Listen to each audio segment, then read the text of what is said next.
Fala galera, boa noite. Mais uma vez aí, quinto estudo sobre o Sermão do Monte. A gente já está no capítulo 6, estamos chegando na metade do Sermão do Monte.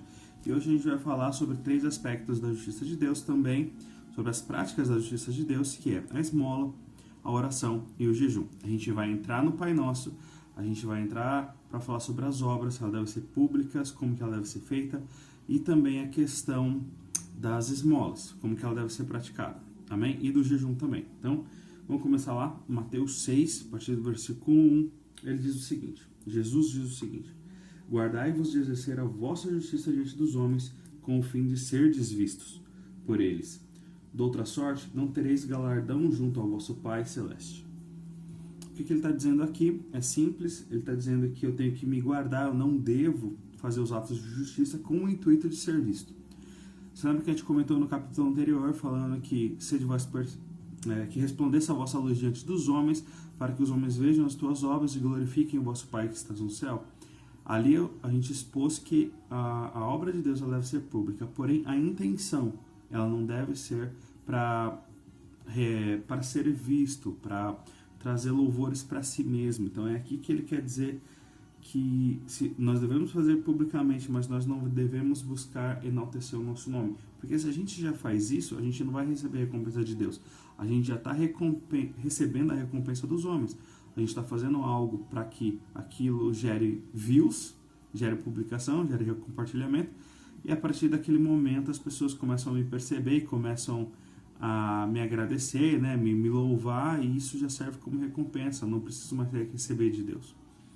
E aí ele continua, aí ali ele fala global, então eu tenho que me preocupar em não praticar a justiça de Deus de forma a querer ser visto. Aí ele vai dando agora as 3 obras, né, dando exemplo de 3 obras que a gente não deveria fazer de forma para ser visto. Né? Então ele diz, versículo 2, quando, pois, deres esmola, não toques trombeta diante de ti, como fazem os hipócritas nas sinagogas e nas ruas, para serem glorificados pelos homens. Em verdade vos digo que eles já receberam a sua recompensa. Tu, porém, ao dares esmola, ignora a tua mão esquerda o que faz a tua direita, para que a tua esmola fique em secreto, e o teu Pai que vem em secreto te recompensará. Essa frase final que Jesus fala sobre fazer as coisas em secreto, que o teu Pai que o vem em secreto te recompensará, ele repete 3 vezes. Aqui para a esmola, depois para a oração, depois para o jejum.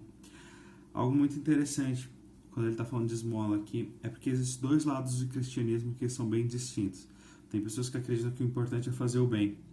Tem pessoas que falam, não, eu não sou justificado por obras, o que importa é o meu arrependimento, e então eu não preciso fazer obras, eu só preciso me arrepender. A verdade é que o Tiago vai falar sobre isso, que a fé verdadeira é uma fé com obras. Uma fé morta, uma fé sem obras é uma fé morta. Então, nós devemos sim dar esmolas. Lá em Atos, no capítulo 10, fala de um cidadão romano chamado Cornélio, onde ele recebe a visita de um anjo, e o anjo diz a ele que Deus ouviu as suas orações e as suas esmolas subiram como memorial a Deus. Ou seja, Deus viu as esmolas dele, que era feita de forma honesta, de forma de um bom coração, e as suas orações, e Deus se lembrou dele, entendeu?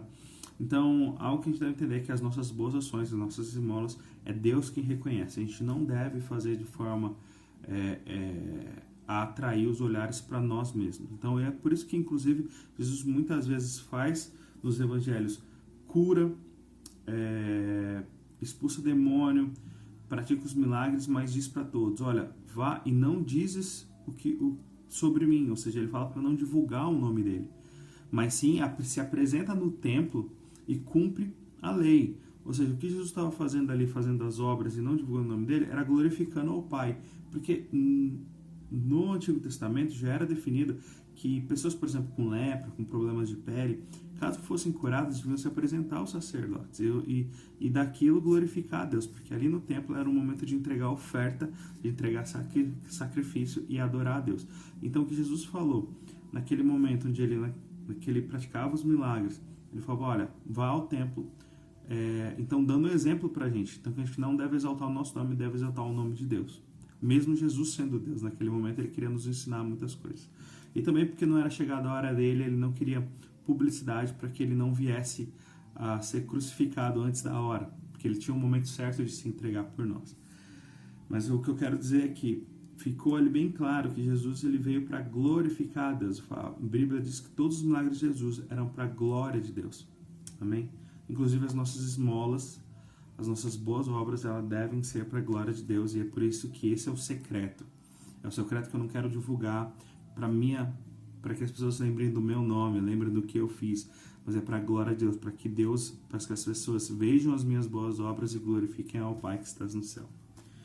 Continuando agora, a gente vai falar sobre oração, e a gente vai entrar no Pai Nosso. Tem muitas coisas legais que a gente precisa entender no Pai Nosso, que é a profundidade do que Jesus está ensinando naquele momento para os discípulos. Amém? Ele deve assim: e quando orardes, a partir do versículo 5, e quando orardes, não sereis como os hipócritas, porque gostam de orar em pé, nas sinagogas e nos cantos das praças, para serem vistos dos homens. Em verdade vos digo que eles já receberam a sua recompensa. Ou seja, aquele povo que ora, que levanta a voz, que quer orar em público, só na frente dos outros, eles já receberam, eles não tem que receber de Deus, porque eles já receberam o louvor dos homens. Então, Deus não deve nada a eles, né? Tu, porém, quando orares, entra no teu quarto e, fechada a porta, orarás ao teu Pai que está em secreto, e o teu Pai que vem em secreto te recompensará. Novamente ele repete isso para a oração. Então, mesmo no âmbito da oração, existe local para a oração pública. A Bíblia dá vários relatos sobre oração pública, sobre adoração pública, mas o que Jesus está falando aqui é que o nosso propósito não é para ser visto. Existe oração pública desde que ela seja para a glória de Deus. Quando eu intercedo por alguém, quando eu oro por alguém de forma pública, isso não tem problema não, isso é louvável. Os apóstolos fizeram, o Jesus fez, só que é para a glória de Deus. O problema não é o fato de ser público, é o fato de eu não estar fazendo para a glória de Deus, estar fazendo para que as pessoas me vejam. Então isso tem muito mais a ver com o coração, apesar de que Jesus está falando sobre diversas formas, e a melhor delas é o secreto. É como Jesus se achegava no monte para orar. A Bíblia fala que Jesus de várias vezes se separava da multidão para orar. Então, se Jesus, que é filho de Deus, né, sem pecado, ele se separava para orar, quanto mais nós não precisamos fazer isso todos os dias, né, separar o nosso canto, separar o nosso momento e orar a Deus, porque Deus vai nos recompensar. Não é as pessoas não precisam conhecer a nossa espiritualidade. Amém? E aí, a partir do versículo 7 ele fala: e orando, não useis de vãs repetições, como os gentios, porque presumem que pelo muito falar serão ouvidos. Não vos assemelheis, pois, a eles, porque Deus, o vosso Pai, sabe o que tendes necessidade antes que lhe o peçais. Que é algo muito explícito, algo que eu não quero ter problema aqui com católicos, tá? Mas a Bíblia fala muito claro que eu não devo ficar repetindo a oração uma atrás da outra, achando que por eu estar insistindo na oração, Deus vai me ouvir. Não é isso que Deus espera de nós, e é isso exatamente o que ele está falando. Só que, e por que ele diz isso? Porque Deus já sabe o que eu preciso. Antes de eu dizer, eu oro a Deus muito mais para que isso gere uma transformação em mim, do que isso realmente transforme ou faça com que Deus se incline ao meu favor, por assim dizer. Muito mais para mim se achegar a Deus do que realmente tentar subornar a Deus através da minha oração. Então Deus já conhece, Deus já sabe qual é o meu coração, Deus já entende. Então eu não preciso ficar repetindo toda hora para Ele aquilo que eu quero, aquilo que eu preciso. Deus já o sabe. É isso que ele está falando aqui no versículo 8. E a partir do versículo 9, Jesus nos ensina a oração do Pai Nosso. Vamos ler a oração do Pai Nosso, e tem muitas coisas que a gente pode aplicar na nossa vida aqui. Tem muitos detalhes que as pessoas não prestam atenção nessa oração. Então vamos lá. Portanto, vós orareis assim: Pai Nosso que estás no céu, santificado seja o teu nome, venha o teu reino, faça-se a tua vontade, assim na terra como no céu. O pão nosso de cada dia dá-nos hoje, e perdoa as nossas dívidas, assim como nós temos perdoado aos nossos devedores. E não deixeis cair em tentação, mas livra-nos do mal. Aqui algumas traduções têm, outras não, mas a gente entende que a doxologia está correta, que no final pois teu é o reino, o poder e a glória para sempre. Amém. Essa é a oração do Pai Nosso, ok? E algo muito interessante é que a gente pode descrever a oração em vários pontos, mas algo muito curioso que as pessoas, que uma vez alguém comentou comigo, é que a oração do Pai Nosso não tem nenhum agradecimento. Se a gente vê lá, a gente fala sobre, a gente exalta o nome de Deus, a gente clama para que a vontade de Deus seja feita, a gente afirma que Deus nos dá o pão de cada dia, a gente pede o perdão de Deus porque nós temos perdoado os nossos inimigos, e ele pede livramento para Deus no final. Você pode ver que em nenhum momento Deus é bajulado. As pessoas acham que a gente precisa bajular Deus através da oração, que eu preciso ficar agradecendo por tudo. E algo muito interessante que está lá em Lucas, eu acredito que a partir do versículo 18, se eu não me engano, existe a parábola do fariseu e do publicano, do cobrador de impostos, que os dois se chegam ao templo. E ali, o fariseu ele se coloca de pé e agradece a Deus e fala: Deus, obrigado por eu não ser como esses homens, né? E começa a falar dos pecadores, pervertidos e tudo mais, ou como este cobrador de impostos. Ou seja, ele agradece a Deus para falar sobre a própria justificação, enquanto o publicano ele simplesmente não olha para os céus, abaixa a cabeça e fala: Senhor, tem misericórdia de mim porque sou pecador. E Jesus fala que quem desceu justificado do templo foi o publicano, não foi o fariseu. Exatamente porque eu tenho que entender que eu não preciso bajular a Deus nas minhas orações. Eu não preciso buscar ali agradar a Deus através de Senhor, obrigado por tudo, não preciso de nada, o Senhor é bom, não sei o quê. E Deus não precisa desse tipo de bajulação. Deus precisa de um coração sincero, um coração sem agradecido. Nós devemos ser agradecidos por Deus, mas é muito mais uma posição do nosso coração do que simplesmente ficar dizendo palavras vãs para Deus, né? E a oração do Pai Nosso, ela vem nos trazer muito isso. Ela exalta o nome de Deus, começando com o Pai Nosso que estás no céu, mostrando como Deus, ele é nosso Pai no sentido coletivo. Ele está exaltado nos céus. E aqui ele diz: santificado seja o teu nome. E aqui é interessante. Quando que o nome de Deus não é santificado? Deus não é santo, Deus não é absurdamente santo, Deus não é a gente brinca, Deus não é 3 vezes santo, que é o que os anjos estão cantando: santo, santo, santo é o Senhor dos exércitos. Isso é o que os anjos cantam nos céus. Então, como que a gente vai santificar o nome de Deus nessa oração? Algo muito interessante é que o nome de Deus é santificado quando nós testemunhamos a Deus e as pessoas veem Deus através da nossa vida. E aí volta novamente para aquele versículo que diz que sem santidade ninguém verá a Deus. Existe uma necessidade do nome de Deus ser santificado, e o nome de Deus ser santificado é quando nós o tratamos da forma como ele deve, que é a forma como Deus deve ser tratado, tanto pelos seus, principalmente por aqueles que professam a fé em Jesus Cristo. Se a gente honra a Deus, o nome de Deus é santificado. Amém?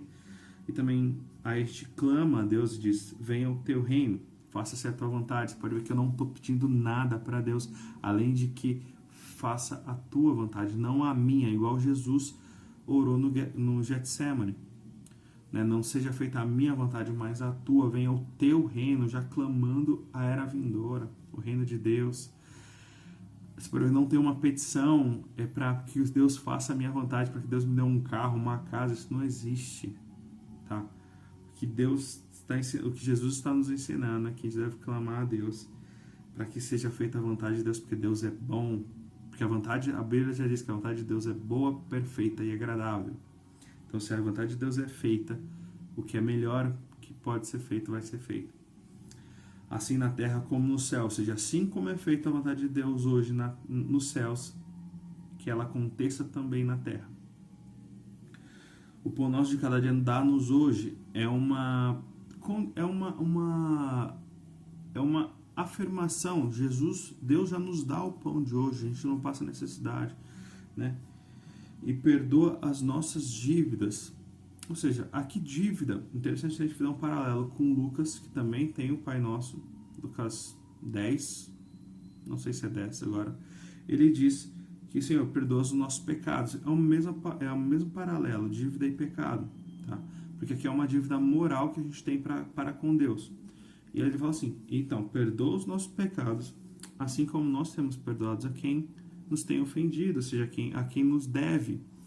Né? Então, ou seja, o perdão de Deus ele é condicional ao perdão que eu dou aos outros. E aí Jesus explica isso no final. E aí ele clama ao Senhor, fala: Senhor, não nos deixe cair em tentação, mas livra-nos do mal. Padrão. E aqui no finalzinho, algumas Bíblias não tem isso, que é: pois teu é o reino, o poder e a glória para sempre. Amém. Isso aqui a gente chama de doxologia, que é a terminação ali do Pai Nosso, onde a gente glorifica a Deus, exalta a Deus, né? E chama, né? E chama toda a glória para Deus, né? Dá toda a glória para Deus. E aí Jesus dá uma condição, isso que é interessante, que a gente acaba o Pai Nosso, e aí Jesus fala uma condição, ele ensina o Pai Nosso, ele diz: olha, porque se perdoardes aos homens e as suas ofensas, também o vosso Pai Celeste vos perdoará. Ou seja, não adianta eu orar o Pai Nosso e não perdoar alguém, porque não adianta eu orar e não praticar. Entendeu? Eu devo perdoar para ser perdoado. É uma condição isso. Então, pro cristão, a gente não deve ter mágoa, a gente não deve rancor, a gente não deve ter ódio de ninguém, a gente já deve amar a todos, inclusive os nossos inimigos, ou seja, aqueles que nos ofendem, aqueles que têm dívida conosco, né, os nossos devedores. Se, porém, não perdoardes aos homens e as suas ofensas, tampouco o vosso Deus, o vosso Pai, vos perdoará as vossas ofensas. Aqui ele termina falando exatamente o que eu comentei.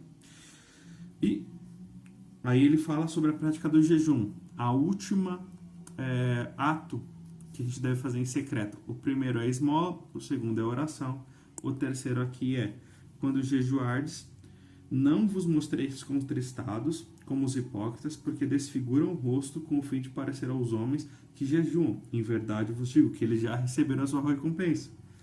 Tu, porém, quando jejuares, unge a tua cabeça e lava o rosto, com o fim de não parecer aos homens que jejuas, e sim ao teu Pai em secreto. E o teu Pai, que vem em secreto, te recompensará. Terceira vez. E aqui ele está falando sobre a prática do jejum e como ela deve ser feita. Algo muito interessante naquele tempo é que os fariseus, eles se cobriam de cinza, eles vestiam roupas de pano de saco, a Bíblia diz, e eles ficavam se lamentando para que as pessoas vejam que eles estão sofrendo no jejum e enaltecessem a própria espiritualidade deles. E não é isso que Deus espera de nós. Que Deus espera que a gente tenha um dia comum no dia do nosso jejum, ou nos dias do nosso jejum, que a gente lave a nossa cabeça, que unge com óleo, a mesma coisa que passar um perfume, ok? Então, toma um banho, passa um perfume, não precisa ficar se lamentando. Não é que você não vai contar para sua esposa, ou para sua mãe, ou para seu pai que você está jejuando. Óbvio, é melhor assim porque eles não te oferecem comida, né? Mas se você jejuar, que você esteja bem, que as pessoas vejam você bem, entendeu? Porque você não precisa que as pessoas te reverenciem, que as pessoas ficam: nossa, como ele é espiritual. Eu poderia falar das minhas práticas de jejum. Eu já jejuei 1, 2, 3 dias. E falam: você fica bem, você não fica ruim, não. Você não precisa ficar se lamentando, você não precisa ficar dizendo para todo mundo. Você pode muito bem passar um dia inteiro ali sem se alimentar, em oração, no seu dia a dia. Não precisa parar de trabalhar, não precisa parar de fazer nada. Você vai fazer suas coisas e você vai estar em oração e vai buscar a Deus e Deus te recompensa. É algo mais interessante que muitas pessoas que praticam jejum e não sentem ali no dia: mas eu não me sinto espiritual quando eu pratico. É porque não é bem no dia. A verdade é que a prática do jejum, para mim, ela tem dado um grande suporte nos dias posteriores ao jejum. O jejum ele tem me ajudado muito para a santificação e para a manifestação da glória de Deus na minha vida através do Espírito Santo. Então, que vocês possam praticar isso também, porque isso foi praticado por Jesus e por todos os apóstolos. Tá bom? Mas que quando vocês fizerem isso, vocês também façam em secreto. E que vocês possam manter a sua vida devocional, a sua vida em Deus em secreto. Amém? Esses são os ensinamentos aqui. A gente chegou na metade do Sermão do Monte. E daqui para frente a gente vai até o final nessa quarentena. Fiquem com Deus. Deus os abençoe. Até a próxima. Amém.